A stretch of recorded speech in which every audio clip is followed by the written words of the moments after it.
যোৱা 22 জানুৱাৰী তাৰিখে আপোনালোকে জানে, আপোনালোকৰ জ্ঞাত যে যোৱা 22 জানুৱাৰী তাৰিখে অসমৰ মুখ্যমন্ত্ৰী হিমন্ত বিশ্ব শৰ্মা ডাঙৰে অনলাইন যোগে আৰু কৃষ্ণেন্দু পাল ডাঙৰীয়া তেখেত অসমৰ পশুপালন মন্ত্ৰী তেখেতে এখন মিটিং কৰিছিলে।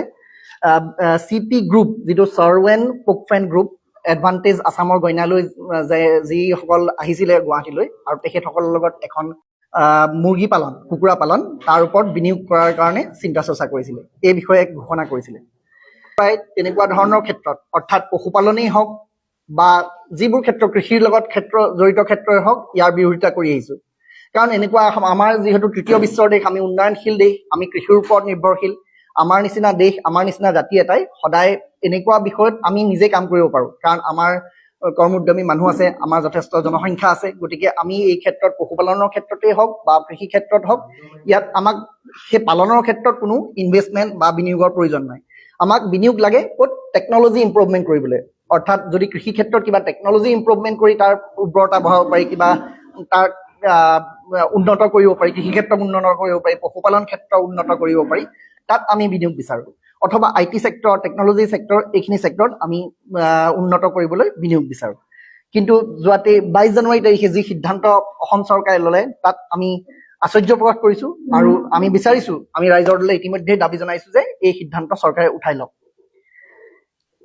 এতিয়া বহুজাতিক কোম্পানীৰ হাতত এই গোটেই চেক্টৰটো গাহৰি পালনেই হওক বা কুকুৰা পালনেই হওক গতাই দি অসমৰ আচলতে যিখিনি আমাৰ কৃষিকৰ্মী, আমাৰ যিখিনি পশুপালক তেওঁলোকক সম্পূৰ্ণভাৱে বিনা বেতনৰ কৰ্মী, বিনা বেতনৰ বনুৱা হিচাপে তেওঁলোকে নিয়োগ কৰিব বিচাৰিছে।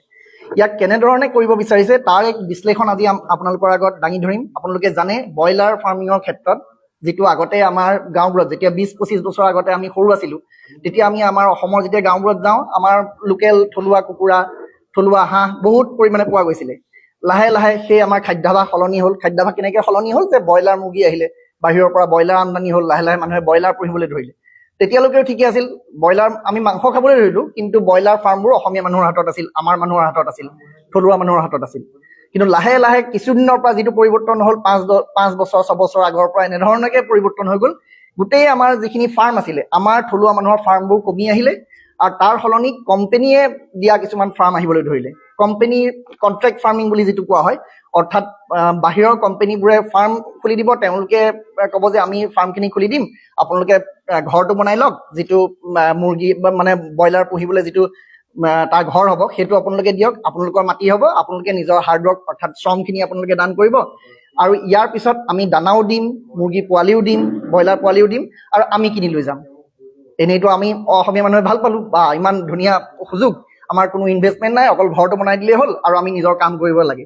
কিন্তু এতিয়া যদি আপোনালোকে সেই গাঁওখনলৈ যায়, আমাৰ গাঁওখনলৈ যায়, আমাৰ গাঁওবোৰলৈ যায়, আমাৰ ভাইহঁতক, আমাৰ ককাইহঁতক যিসকলে কাম কৰি আছে তেনেকুৱা ধৰণে ব্ৰইলাৰ ফাৰ্মিঙৰ কণ্ট্ৰেক্ট ফাৰ্মিঙৰ কাম কৰি আছে, তেওঁলোকে চাব ৰাতিপুৱা একদম 4 বজাতে উঠিছে, দানা তৈয়াৰ কৰিছে, তেওঁলোকে দিছে, সন্ধিয়ালৈকে ব্যস্ত আছে, তেওঁলোকৰ একদম সময় নাইকিয়া হৈ পৰিছে। বহুত হাৰ্ডৱৰ্ক, বহুত শ্ৰম কৰিছে, কিন্তু শ্ৰমৰ মূৰত ইমান পৰিশ্ৰম কৰাৰ অন্তত তেওঁলোকে মাহৰ মূৰত কিমানটো টকা পালে, আমি আজি তথ্যসহ আপোনালোকক উদঙাই দেখুৱাম সেই গোটেই তথ্যখিনি। কিমানটো টকা পালে, কিছুমান আপুনি দেখিব কোনোবাই 2000 টকাহে মাহত পাইছে, মাহতো নহয়, তাকো 40 দিন 45 দিনৰ পিছত ব্ৰইলাৰ সেই ফাৰ্মবোৰে কিনি নিয়ে আৰু তাৰপিছত দেখিব কোনোবাই 2000 টকা কৰিছে, খুব বেছি যদি পাইছে, বিৰাট যদি ভাল হৈছে তেওঁলোকৰ ব্যৱসায়, তেতিয়া তেওঁলোকে 15000 টকা পাব। আৰু 15000 টকাত দুজন শ্ৰমিক, দুজন মানে তেওঁ নিজে শ্ৰম কৰি আছে, তেওঁৰ হয়তো ভায়েকক বা কোনোবা এজন বন্ধুক লগাইছে, তাত তেওঁলোকক পইচা দিবলগীয়া হৈছে বা পইচা নিদিলেও সেই শ্ৰমখিনি প্ৰয়োগ কৰিছে।